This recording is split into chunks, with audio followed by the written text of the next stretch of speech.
Hello, gentle viewers.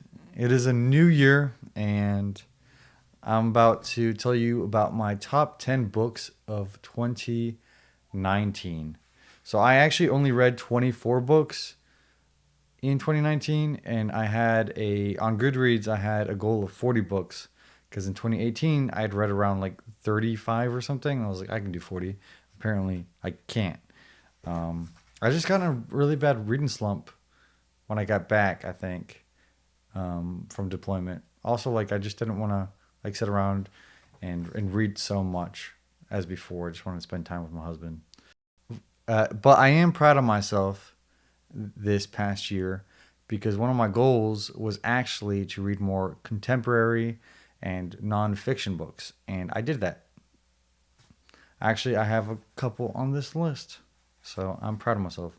Because honestly, before, like, this is just my personal opinion, but before I've started to push myself to read different kinds of books, I used to kind of think of contemporary and just normal fiction and nonfiction books as kind of boring because if I'm going to read a book, if I'm going to read about a world in somebody else's situation, I want it to be something fantastical, something that's very different from what I myself am experiencing. However, I've been really enjoying branching out. First, before I start my list, I want to do an honorable mention for The Name of the Wind and The Wise Man's Fear, only because I reread them this past year. And for some reason, the second time rereading them was much better than the first time reading them. So the first time I read them, I thought they were good. You know, they're solid, but you know, nothing to put on any of my lists. But the second time rereading it just for some reason, like after knowing the baseline of what's happening in the book, rereading both The Name of the Wind and The Wise Man's Fear was so much more satisfying. It seems much more intricate now than it did before, and the characters pop out a lot more. I fell in love with the story on the second reading. The only reason I actually read this book was because it was one of the only books I had access to in Afghanistan for a little bit. So I was like, I've read it before. Might as well just pick it up again. And I loved it. I loved it. Anyways, okay. We're going to start from my number 10 and then go down to my number 1. Now, my number 10 book for this year was Daisy Jones and the Six by Taylor Jenkins Reid. This wasn't the first book I had read of hers. Her other book is also on this list, but I decided to go ahead and read this book too. Me and my husband read both, so while deployed, I wanted us to do stuff together. It was very hard to we couldn't before in our long distance relationship. We'd used to like watch shows or movies together, you know, through FaceTime, but that was difficult this time. So what we did is we read together.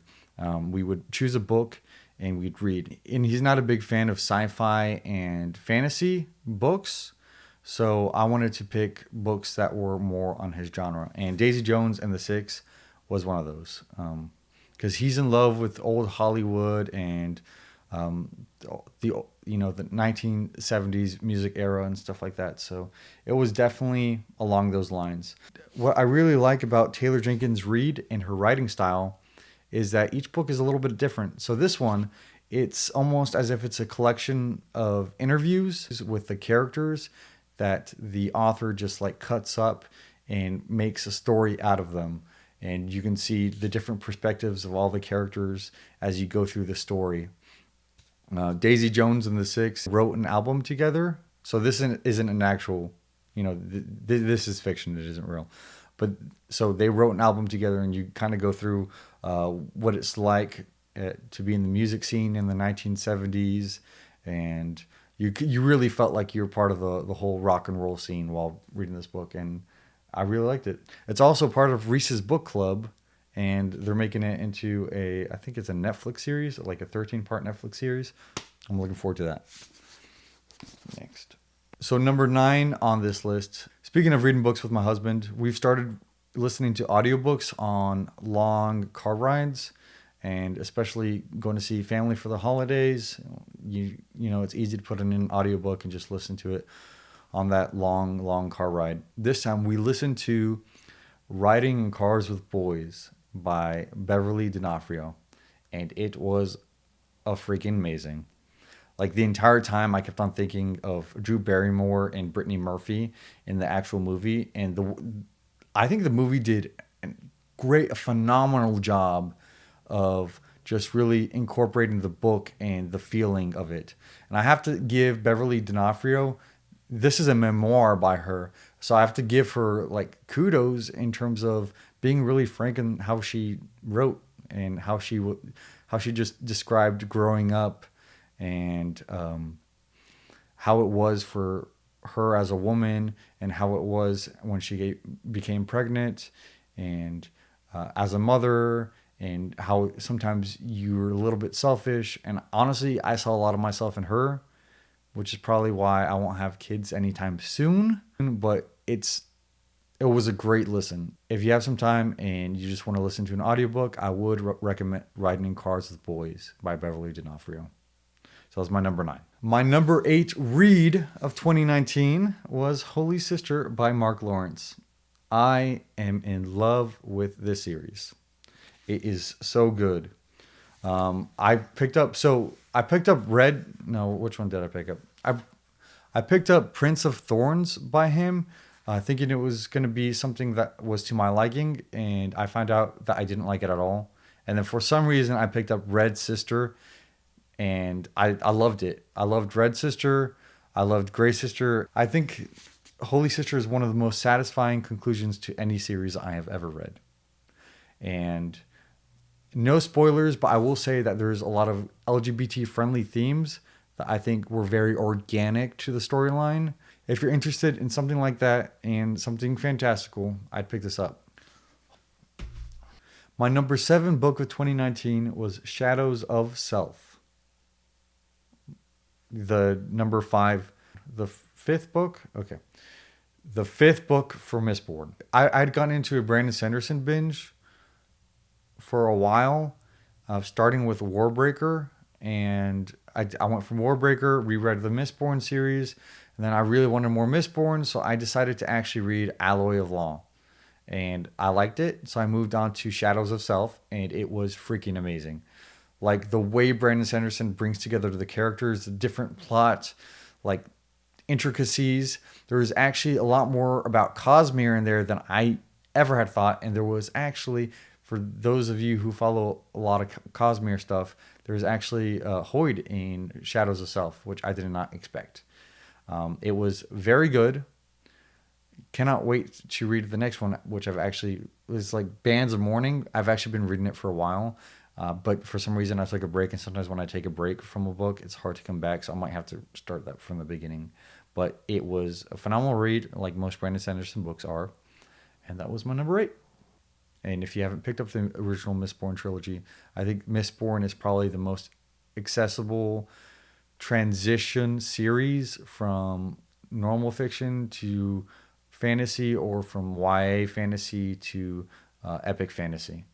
My number 7 book, my number 7 book of 2019 was Lies of Descent by Troy. My number 7 book of 2019 was Lies of Descent by Troll. My oh my number 7 book of 2017. 2017. My number 7 book of 2019 was Lies of Descent by Troy Carroll Butcher. So I was actually given an arc by this. So Troy Butcher was actually my boss, and he's actually left in pursuit of a writing career. He's a retired colonel now, and out of the army. But he wrote this book before he left, and he gave me a copy to read, and I was actually pleasantly surprised. I really liked it. It's different than most other fantasy that I've read, and it has a lot of gray area. I wouldn't call it grimdark, and I wouldn't call it like traditional fantasy either. It just has a lot of gray area where you don't know exactly who is the bad guy and who is a good guy, and maybe the good guy is a bad guy, or maybe there's no good guy, no bad guy, and everybody's a little bit of both. And I really like that aspect of this book. The series is actually going to be called The Fallen Gods War, and it follows two children, a girl and a boy, as they grow up and they come into their own powers while part of, I'd say, like different societies and caste systems. And you kind of see how you see how they grow and they become part of this greater, more political, military plot that is woven throughout the book. There's a lot of military fantasy in here. There's a lot of tribal fantasy in here. Okay. For anybody who wants a new, refreshing take on the fantasy genre, I would recommend picking up Lies of Descent. The plot follows two protagonists, Nola and Reid. So both of these protagonists have some sort of magical ability, and one of them goes one direction and the other one goes the other direction, but they're somehow linked. This is a military fantasy. You see them grow up and face real adult problems while being very young and seeing how that impacts them.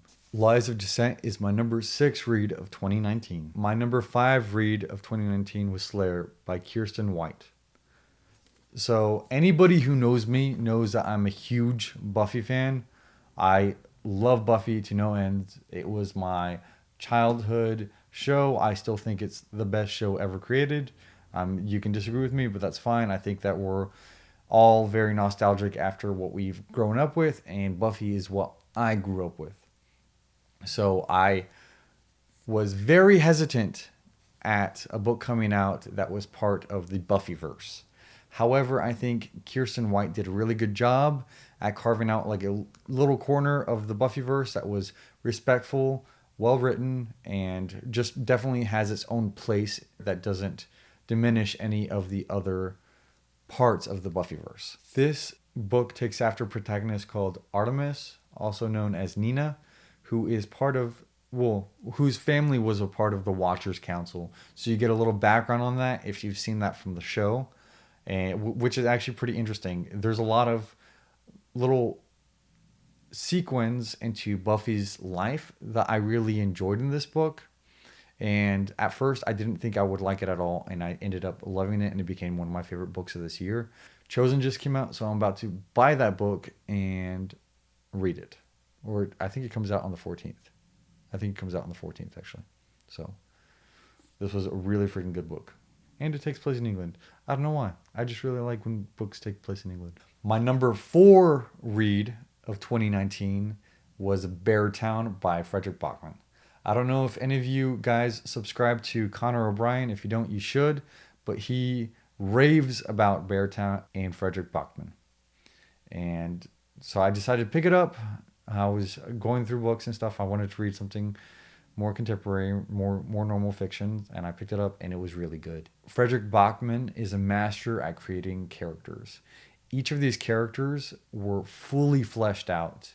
None of them felt one-sided. None of them felt like they were evil or good or any of that sort of thing. It just felt like this was a bunch of people who made up this one town, and the one town itself kind of had a character to it.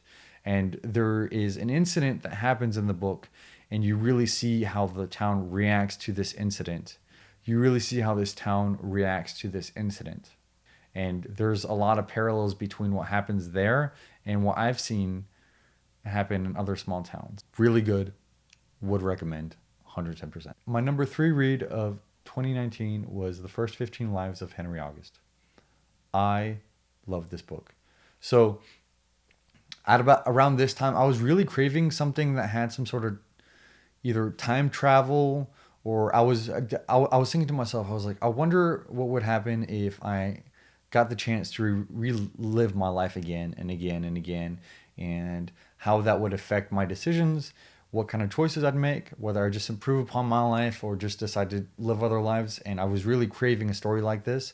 So I went looking for it, and I found this book. However, I really wanted to read a physical copy, but they never had one at Barnes and Nobles, and I couldn't find one at Half Price Books. So I finally caved in, and I got a Kindle version of it, and I loved it. I just really, really loved it. The plot isn't linear, which at first bothered me, but after a while you get used to it, and it was super well written. My number two book of 2019 was The Seven Husbands of Evelyn Hugo. This book was amazing. We talked about Taylor Jenkins Reid before, so this was the first book I read of hers. Me and my husband read of hers. This was the one I picked up for us to read together because I wanted something old Hollywood, and this is old Hollywood. Like I said before, Taylor Jenkins Reid has a very interesting way of writing, and this one it's basically a journalist is interviewing Evelyn Hugo and is making a biography of her. And you see the biography as she's writing it, and then they have interludes about her reacting to some of the more pivotal moments in Evelyn Hugo's life. The character Evelyn Hugo is kind of an amalgamation of different Hollywood actresses, such as Katharine Hepburn and Elizabeth Taylor. And you really see that how she drew from that source to create the Evelyn Hugo that we see in this book. It's very, very, very good. It's very juicy, and it has a lot of twists and turns. Also, it's LGBT friendly. My number one read of 2019 was Warbreaker by Brandon Sanderson. So I was very hesitant to read this because I wasn't sure. I've heard some mixed reviews about this, and I've heard some mixed reviews about his first book, and I also heard that there wasn't much action in it. And there wasn't as much action in this book as there is in his other books, but it was still freaking amazing. So my husband had actually gotten me this physical copy before I left on deployment.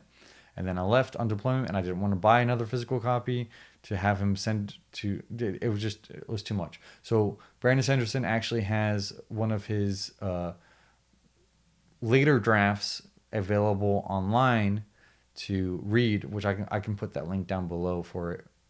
And I decided to read that draft, and it was really freaking good. The world building was amazing as always. The powers, the powers. How would you say that? Powers were really interesting. It was a society of breaths where everybody's born with one breath, and you can give that breath, and your like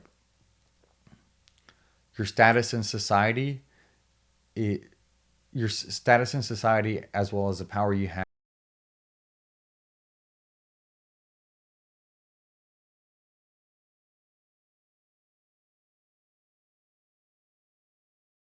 And we are back with our regularly scheduled programming. The entire magic system, the world building is just breathtaking. It's all basically every person has one breath, and when you give a breath, you are, I think it's a gray or a dole or something, and your place in society also depends on how many breaths you have, and you can use the breaths to do some sort of magics like control things or adhere to things and stuff like that. So this was a super creative, out of the box fantasy novel that I read, and I really loved it. My favorite character was Lightbringer, so if you read it. Also, Vasher was in it, and Vasher's actually in other Cosmere books if you read closely. I am really, really hoping that there is a sequel. Cheers to that. Anyways, this concludes my top 10 books of 2019. Please tell me what you think and let me know what your picks are and what you would like me to read this coming year of 2020. Can't believe it's 2020. That's just crazy.